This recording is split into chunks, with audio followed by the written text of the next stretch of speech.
नमस्कार दोस्तों आज मैं आपको गिलहरी की कहानी सुनाने जा रहा हूँ जो जीवन में बहुत ही प्रेरणादायक है और हमारे जीवन में अहम छाप छोड़ती है, एक अनुभव देती है। इसलिए कहानी को पूरा जरूर देखिएगा।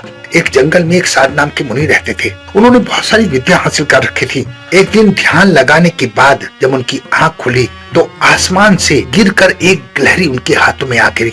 गिलहरी खून से लथपथ थी और वो किसी चील के पंजे से छूटकर मुनि के हाथों में गिरी थी। गिलहरी मौत से डर डर कांप रही थी। मुनि को उसके ऊपर दया आ गई। उसने सोचा कि इसे अपनी विद्या से अपनी बेटी बना लेता हूँ। मेरी पत्नी कब से संतान प्राप्ति का सुख चाह रही थी, लेकिन भाग्य में उसके संतान नहीं है। इसलिए उन मुनि ने अपनी विद्या से उस गिलहरी को अपनी बेटी बना लिया। जब वो मुनि उस बेटी को लेकर घर पहुँचे तो मुनि की पत्नी उस बेटी को देखकर बड़ी खुश हुई। गिलहरी से बच्ची बनी लड़की मुनि के घर में बड़े लाड प्यार से पलने लगी और मुनि की पत्नी ने उसका नाम वेदांती रखा। उन दोनों ने बड़े प्यार से वेदांती को पाला। मुनि भी बहुत खुश थे। कुछ दिन बाद उसकी परवरिश करते करते मुनि ये भूल गए कि वो एक गिलहरी थी। मुनि ने उस लड़की को बहुत पढ़ाई लिखाई करवाई। देखते ही देखते जब लड़की 16 साल की हो गई तो उन्हें उस लड़की की शादी की चिंता सताने लगी और मुनि ने उस लड़की की तरफ देखकर सोचा कि अब इसका विवाह हो जाना चाहिए।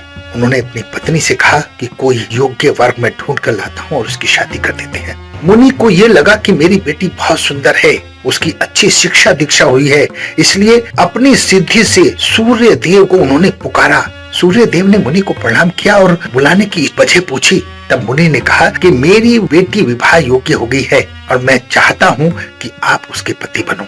सूर्य देव ने मुनि से कहा कि आप ये बात अपनी पुत्री से पूछ लीजिए, अगर उसे मंजूर है तो मेरी तरफ से हाँ है। वो लड़की बोली कि पिताजी सूर्य बहुत गर्म है, उसके पास जाऊंगी तो मैं उसका तप सहन नहीं कर पाऊंगी, कोई दूसरा वर देख लीजिए। तब मुनिवर ने बादलों को पुकारा। बादलों से भी वही बात की जो सूर्य भगवान से की थी। बादलों ने भी यही कहा कि अपनी पुत्री से पूछ लीजिए। तब उनकी पुत्री ने कहा कि मेरा रंग गोरा है और इनका रंग काला है, ये जोड़ी अच्छी नहीं लगेगी, आप कोई और वर देख लीजिए। मुनि ने पवन देव का स्मरण किया, लेकिन पवन देव को भी यही कहकर उसकी पुत्री ने ठुकरा दिया कि एक जगह नहीं ठहरते हैं, इनके साथ में कैसे जीवन गुजारूंगी। मुनि ने पर्वत को भी बुलाया। उस लड़की ने उनमें भी खोट निकाल दिया कि ये तो पत्थर हैं, इनका दिल भी पत्थर होगा, मैं इनके साथ कैसे जीवन बिताऊंगी। अब मुनि की समझ में आ गया कि ये गिलहरी है और गिलहरी से इंसान बनी है। तब उन्हें लगा कि ओह, मैंने मंत्र विद्या से इसे इंसान तो बना दिया, लेकिन आपका दिल अभी भी गिलहरी वाला है। मुनि को अपनी गलती का एहसास हुआ और उन्हें लगा कि किसी को बाहर से वैसे ही बदल क्यों न दिया जाए, लेकिन उसका दिल तो वैसा ही रह गया। मुनि ने अपनी गलती को सुधारते हुए उस लड़की को पुनः गिलहरी बना दिया और उसका विवाह एक चूहे के साथ कर दिया और दोनों खुशी खुशी रहने लगे।